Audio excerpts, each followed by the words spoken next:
Damos la bienvenida a la ministra Patricia García Funegra, ministra de Salud, y agradecemos su gentil asistencia y su puntual asistencia también al señor Pedro Gamboa, representante del CERNAM, director del CERNAM.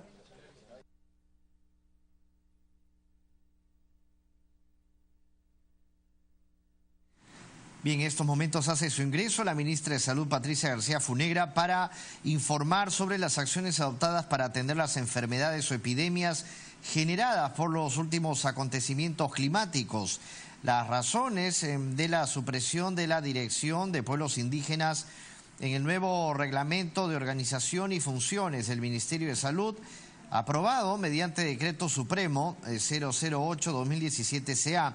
La situación también actual de la Estrategia Sanitaria Nacional de Atención a Personas afectadas por contaminación con metales pesados y otras sustancias químicas. Y esos son los temas que se van a ver pues en estos momentos en esta comisión de pueblos andinos, amazónicos y afroperuanos, ambiente y ecología, de la cual participa también el congresista César Villanueva y preside, como vemos, María Elena Foronda. Se va a retomar entonces la sesión de la comisión, la sesión ordinaria. Bien, retomamos la reunión. La presencia de la señora ministra de Salud, Patricia García Funegra, que hemos oficiado y que fue acuerdo de esta comisión, es para tratar 3 puntos específicos.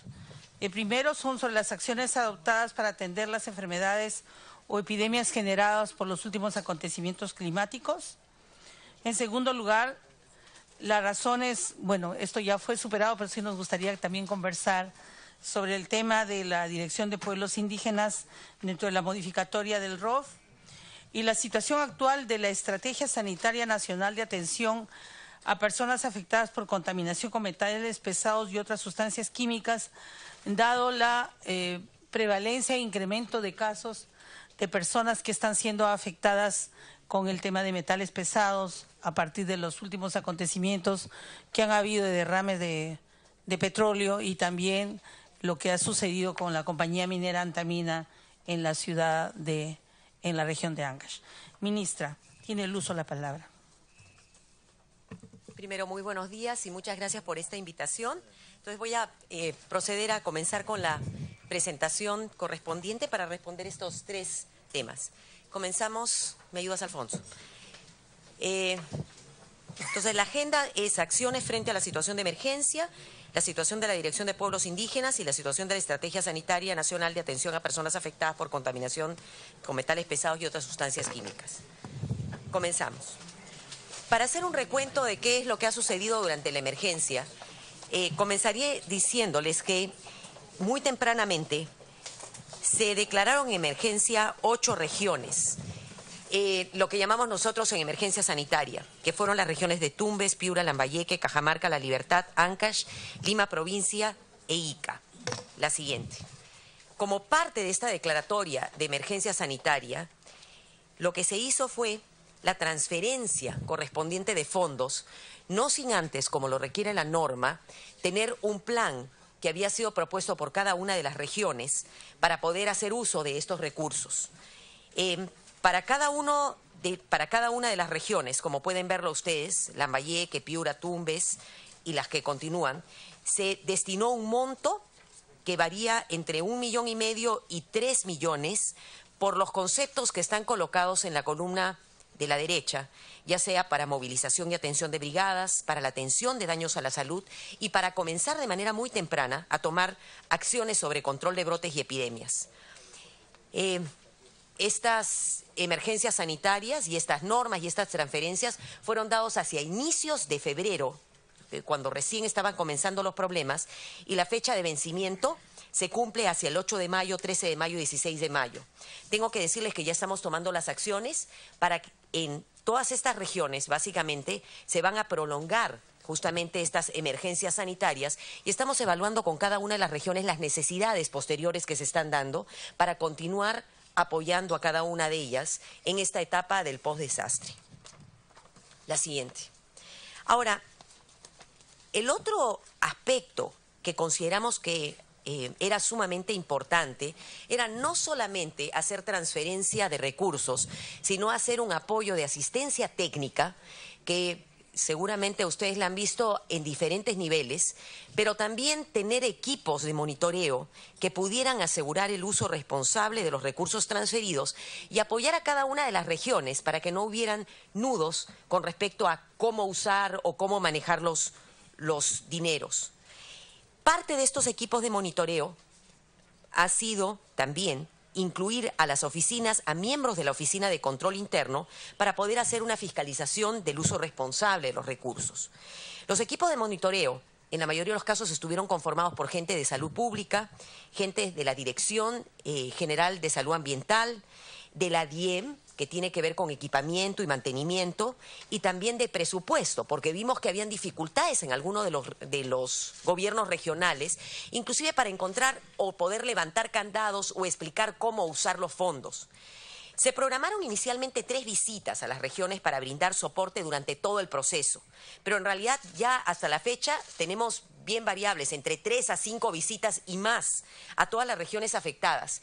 Y como seguimos haciendo el acompañamiento del uso de los recursos. Y se imaginarán que en algunas de las regiones, incluso por la magnitud de la emergencia, están en este momento haciendo una suerte de reorganización y puesta al día de sus cuentas.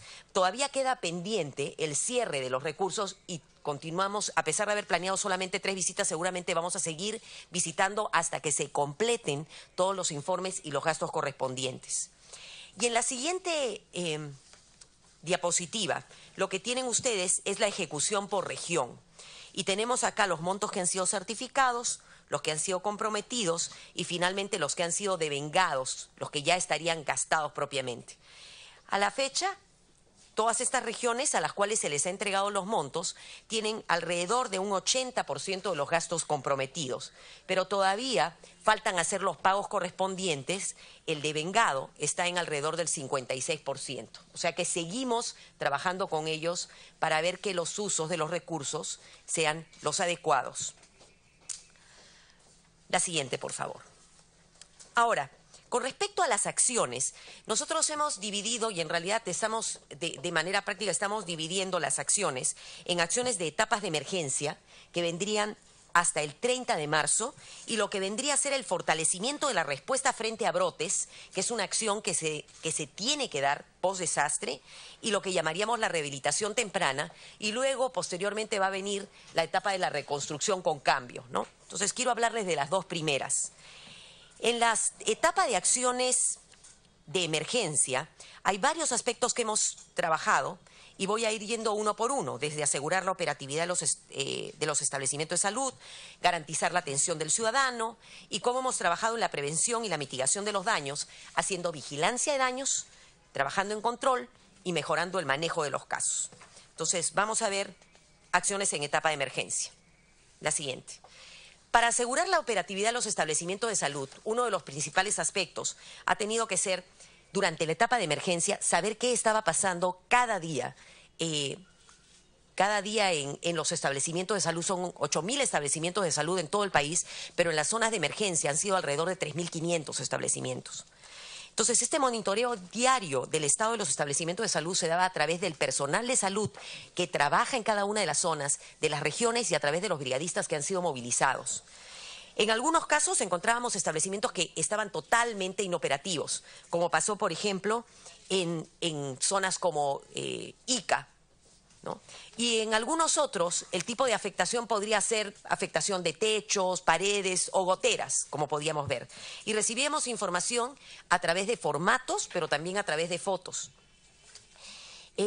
Adicionalmente a eso, desde el gobierno central hemos estado enviando desde muy temprano equipos técnicos para hacer el diagnóstico de la infraestructura de los establecimientos de salud en las zonas de emergencia y se fueron tomando acciones inmediatas. Sin embargo, como la emergencia se prolongaba, las acciones que se iban tomando después también requerían ser reevaluadas y esto ha sido todo una cuestión dinámica de ir viendo qué era lo que iba pasando y tomando acciones.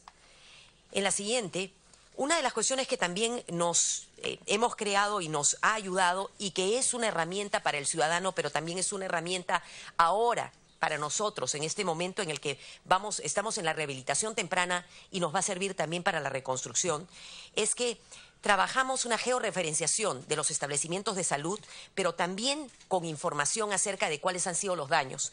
Y esto ustedes pueden encontrarlo, es una aplicación de Su Salud y tengo ahí el link que lo pueden inclusive acceder a través de su celular y pueden encontrar dónde están los diferentes establecimientos y cuál es el tipo de afectación que se está dando. En este momento, en las zonas afectadas tenemos 2.639 establecimientos operativos, ¿ok? Todos están operativos, pero tienen algunos grados de afectación. Y tenemos 21 que están totalmente inoperativos. Y estos totalmente inoperativos son los que van a tener que pasar lo que llamamos reconstrucción con cambio. Algunos de ellos porque han sido construidos, por ejemplo, en quebradas o en zonas en las que no debió haberse construido. Uno de esos ejemplos es el Hospital de Guarmey, que está construido en una zona baja y básicamente se inundó de manera completa. Este es un aplicativo que lo estamos usando y que esperamos que podamos mantenerlo y pueda permitirnos hacer el seguimiento y también para el ciudadano de a pie saber hacia dónde puede dirigirse en determinado momento. La siguiente, por favor. Además del establecimiento, que es la casa de ladrillo, obviamente, lo que necesitábamos hacer era asegurarnos de poder dar servicios cercanos a aquellas zonas que por alguna razón habían perdido la conexión con determinados lugares. Y es así que a lo largo de la emergencia llegamos a colocar hasta 366 puestos médicos de avanzada, que son carpas con personal para atender directamente cercanos a la población. Además, hemos tenido más de 2.700 brigadistas que han sido movilizados de todo el país y hemos colocado 520 módulos de estos módulos armables en diferentes zonas para poder satisfacer los problemas de salud. Hemos enviado en esta primera fase 75 médicos y profesionales y 34 técnicos en salud y se han hecho envíos de toneladas de medicinas, insumos y otros a las diferentes zonas. La siguiente. Para asegurarnos que podíamos garantizar la atención al ciudadano, se aprobó el decreto de urgencia número 006.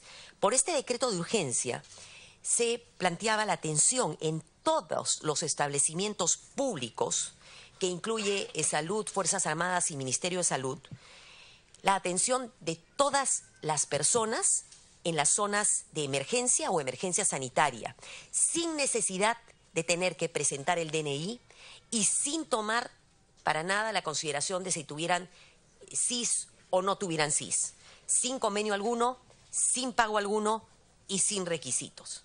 La idea es que la prestación de servicios pudiera darse como debiera darse, ¿no? De manera horizontal para todos, conjunta entre el Ministerio, los GORES, Salud y las sanidades, y con autorización para que los 3 niveles de gobierno puedan intervenir en zonas declaradas de emergencia sin previa solicitud. Y esto permitió, por ejemplo, en un primer momento, en muchos lugares, en Piura, en Tumbes, en La Malleca, en La Libertad, incluso en Ancash, el poder acceder a los servicios sin las dificultades que desafortunadamente estamos teniendo en el sistema de salud por la compartimentalización que tenemos. Este decreto de urgencia sigue en vigencia y se mantiene en vigencia hasta diciembre. Y lo que ya se ha hecho como parte del decreto de urgencia es que se han mandado los lineamientos a cada una de las regiones, de modo que, como lo dice este decreto, se va a ir reponiendo, en cierta forma, los recursos a las regiones en función de las atenciones que se están haciendo para que puedan continuar haciendo las atenciones correspondientes. La otra acción importante para garantizar la atención al ciudadano ha sido el sistema de referencia multimodal y atención de pacientes que se estableció de manera conjunta con las Fuerzas Armadas para una pronta recuperación y con una respuesta inmediata de todos los establecimientos a nivel regional. Creo que ustedes han escuchado los ejemplos en los que una paciente que estaba en La Libertad, se ve en Chiclayo, o movilizábamos pacientes directamente hacia Lima y se atendían de un momento a otro. Hemos tenido más de 22.982 atenciones en salud, más de 132 pacientes referidos, y esto nos ha permitido también crear lo que van a ser las bases de lo que deberíamos tener en el país de manera simple, sencilla y adecuada como una respuesta para los pacientes de un sistema de referencia aéreo. En este momento estamos trabajando ya el convenio con las fuerzas aéreas y seguimos utilizando los servicios cuando necesitamos hacer referencia. Recientemente hemos movilizado a un paciente que tenía un síndrome de Guillain-Barré, por el cual tiene inmovilizados los miembros inferiores y estaba en un ventilador y necesitaba ser movido acá a Lima. En otro momento hubiera requerido una ambulancia aérea, pero gracias al trabajo conjunto hemos podido movilizarlo con equipo del MINSA en un avión de la Fuerza Aérea y ha sido recibido por el Hospital 2 de Mayo y está recibiendo el manejo que requiere. Yo creo que hay que buscar los aprendizajes de los problemas y esta es una oportunidad para establecer un buen sistema que nos permita dar mejor manejo a nuestros pacientes. Con respecto al otro gran tema, que es la prevención y mitigación de daños, uno de los aspectos que se comenzó muy temprano fue el tema de la vigilancia. La vigilancia implica registrar qué es lo que va pasando para poder saber si vamos, cómo vamos y cómo debemos actuar y si las acciones que estamos tomando son las adecuadas frente a los problemas de salud. Muy tempranamente se comenzó con cada una de las regiones y a través de nuestro Centro de Control de Enfermedades y Epidemiología, se comenzó un registro de infecciones respiratorias agudas, de enfermedades diarreicas agudas, de dengue, leptospirosis y otros problemas. Y esto es lo que hemos ido manteniendo y nos ha permitido ver qué es lo que ha ido sucediendo con cada una de estas infecciones. Y nos ha permitido ir también dosificando, por ejemplo, los insumos que teníamos que llevar a cada una de las regiones, qué medicamentos se requerían y qué acciones tomar. También hemos tenido equipos que han estado realizando visitas y monitoreo desde nuestros equipos centrales a cada una de las regiones para fortalecer las acciones de registro. Y también tomando en cuenta que en las regiones el personal de salud ha sido también damnificado. Bien, a las 9:42 vamos a ir en vivo también a la comisión a esta hora de Constitución y Reglamento en sesión ordinaria.